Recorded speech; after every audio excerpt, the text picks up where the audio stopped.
entrevista de hoy. El acuerdo de paz recibió como respuesta final al no de parte de la sociedad colombiana. Tras los resultados, ahora Colombia está dividida sobre la forma en la que se debe enrumbar este proceso de paz.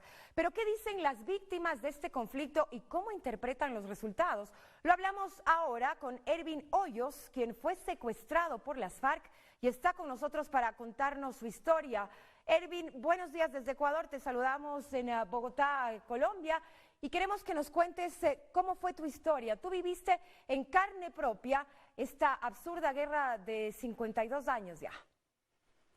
Hola, Marcela, muy buenos días. Yo fui secuestrado por las FARC, yo soy periodista, trabajo con la cadena Caracol hace 25 años, y en el año 94, estando al aire en un programa, en la cabina llegaron hombres armados de las FARC, me sacaron, me llevaron a la cordillera central colombiana, 5 horas en carro amordazado, y luego me ponen a caminar con zapato de oficina por la selva. Yo a las 2 horas ya se me rompieron los zapatos y a partir de ahí me hacen caminar sin zapatos por la selva. O sea, imagínense lo que es, uno en la casa a veces, en el patio no puede caminar sin zapatos porque le talla. Ahora, ¿qué será caminar en la selva?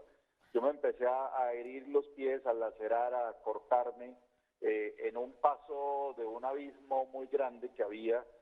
Yo me resbalé, y para no dejarme ir al abismo, en esa resbalada por la roca hacia abajo, me agarré tan fuerte que se me desgarraron las uñas de los pies, de las manos. Me empecé a infectar a partir de allí. Al tercer día tenía las piernas inflamadas, hinchadas totalmente por la infección que empecé a adquirir por las heridas de los pies, y ya no podía caminar más. Entonces me amarraron de la cintura, me amarraron del cuello, y esos siguientes 7, 8 días de día y de noche me llevaban arrastrado por entre el monte. Hubo un momento que ya me había desangrado mucho. Yo no tenía ya fuerzas, no había comida, no me daban comida porque no la tenían tampoco. El ejército persiguiéndonos, huyendo. Ya yo no tenía ya cómo sostenerme de pie. Ervin, ¿cuánto tiempo estuviste tú secuestrado en manos de las FARC?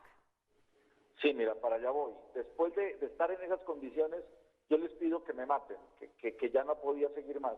Y así fueron 17 días hasta el día que el ejército nos alcanzó y se produjo un combate donde fui rescatado. Ahora coméntanos, tras esta dolorosa experiencia que tú viviste en carne propia, ¿cómo evalúan ustedes el acuerdo de paz al que se pretendía llegar entre las FARC y el gobierno colombiano? ¿Era lo que ustedes esperaban? A ver, el tema del dar el no en este plebiscito es justamente porque desde el principio que iniciaron los diálogos nos dimos cuenta que las FARC impusieron la agenda, impusieron la meta de negociación, lo que ellos querían de quedar en el acuerdo, y no una negociación entre parte y parte. Entonces ellos impusieron no pagar parte, impusieron no devolver ninguno. Estamos perdiendo lamentablemente la comunicación con Ervin Hoyos. Él nos acompañó a través de la línea telefónica, pero Ervin también nos contaba de que precisamente a este grupo de personas que sufrió en carne propia lo que fue la crudeza de las FARC, no les convence del todo el acuerdo al que llegó el gobierno con este grupo insurgente. Sí. Hablamos del tema ahora con la presencia del canciller Guillaume Long, quien nos acompaña ya en los estudios de Gama TV en Quito. Señor canciller, buenos días. Buenos días. Bienvenido. Usted ha escuchado un poco la historia de Ervin, que es la historia de miles de personas que han sido víctimas de las FARC.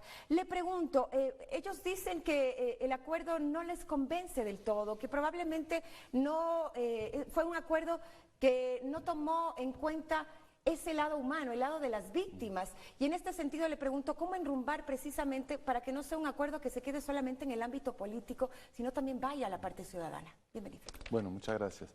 Bueno, no, sí, qué pena las tragedias que han vivido el pueblo colombiano con esta guerra absurda que ha durado demasiados años.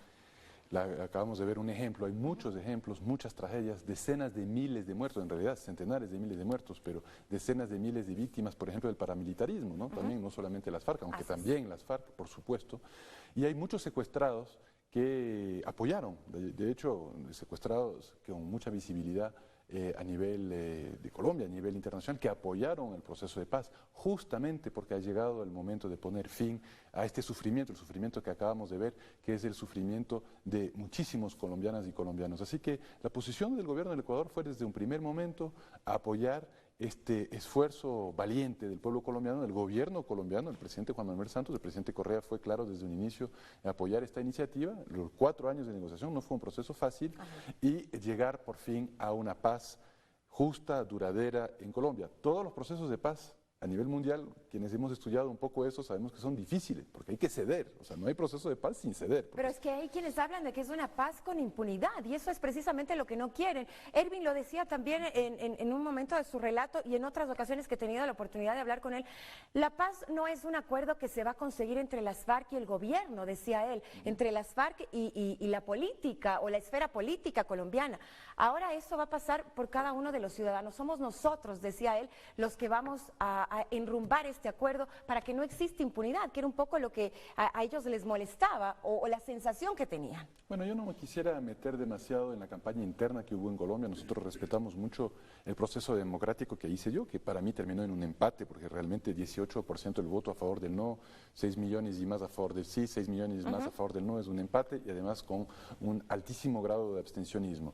Pero creo que esta idea que se vendió, que es una paz con impunidad, no es cierto. Si uno compara este proceso de paz con otros procesos de paz en otras regiones del mundo, al contrario, el proceso de paz colombiano más bien permite que haya un enjuiciamiento de los cabecillas, que haya incluso penas de cárcel. Eso es un poco, bueno, a mi juicio, el ruido que metió la oposición en la campaña a favor del no, no siempre de forma responsable y que lastimosamente logró convencer a muchos colombianos. Pero de todas formas, nuestro rol aquí en Ecuador no es de estar inmiscuyéndonos en el proceso democrático en Colombia, que además reconocemos los resultados que están a la vista, sino aplaudir el hecho de que tanto el presidente Juan Manuel Santos cuanto los cabecillas de las FARC, lo vimos con las primeras declaraciones después de la paz, y acompañar el proceso, supongo. Hayan decidido extender el cese al fuego y hayan dicho que van a buscar todos los caminos. Obviamente tienen que hablar ahora, lo hemos visto esta semana con todos los que hicieron campaña a favor del no, tienen que buscar otros caminos porque no hubo una victoria electoral,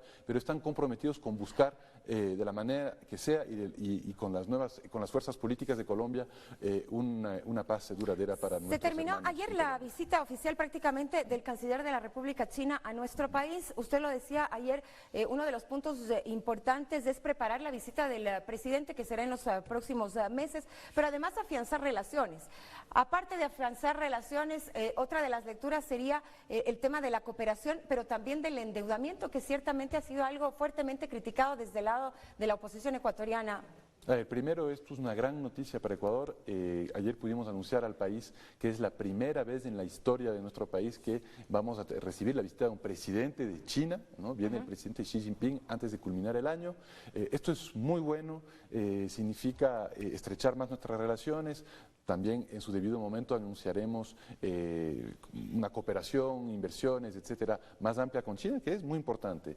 Claro, hay una crítica al acercamiento con China por parte de los actores que siempre querían que solamente hablemos con Estados Unidos. Qué bueno que nos insertemos de forma inteligente, ¿no? en un mundo más multipolar. El endeudamiento es un poco un mito también, es solamente una quinta parte de la deuda pública es con China. Para que la gente tome en cuenta, una tercera parte del endeudamiento de los Estados Unidos es con China, una tercera parte, y una quinta parte del Ecuador, así que estamos mucho menos endeudados con China en Ecuador, y además a nivel proporcional no se compara, que los propios Estados Unidos. China en este momento está financiando muchísimos países del mundo, incluyendo los propios Estados Unidos. Entonces ahí hay muchos mitos, pero bueno, qué bueno que podamos recibir en Ecuador al presidente chino para poder afianzar más lazos y tener más inversiones, además desde una perspectiva que no es la típica perspectiva de seguir produciendo materias primas, siendo primeros exportadores, sino desde una perspectiva de inversiones para diversificar nuestra economía, industrializarnos y alcanzar la economía del conocimiento. Estaremos pendientes de este tema. Se nos termina el tiempo, canciller, gracias. Okay, un buen día, 7:17, pausa.